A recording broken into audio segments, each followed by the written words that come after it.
বলিউড তারকা দীপিকা পাড়ুকোনকে ঘিরে আবারও আলোচনায় এসেছে একটি পুরনো মন্তব্য।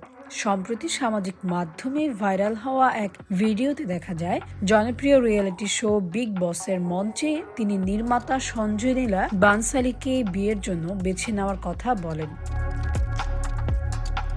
ঘটনাটি ছিল পদ্মাবত সিনেমার প্রচারণার সময়। অনুষ্ঠানের সঞ্চালক সালমান খান দীপিকাকে একটি খেলায় অংশ নিতে বলেন। সেখানে রণবীর সিং, শাহিদ কাপুর ও সঞ্জয় লীলা বানসালীর মধ্যে একজনকে বিয়ে, একজনকে প্রেম এবং একজনকে হত্যার জন্য বেছে নিতে বলা হয়।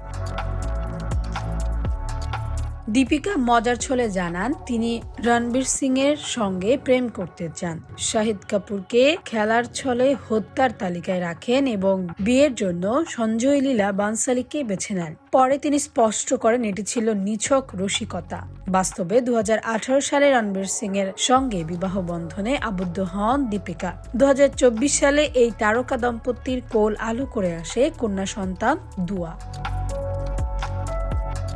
বিনোদন ডেস্ক, ক্যাপ্টেন্স টিভি, ঢাকা।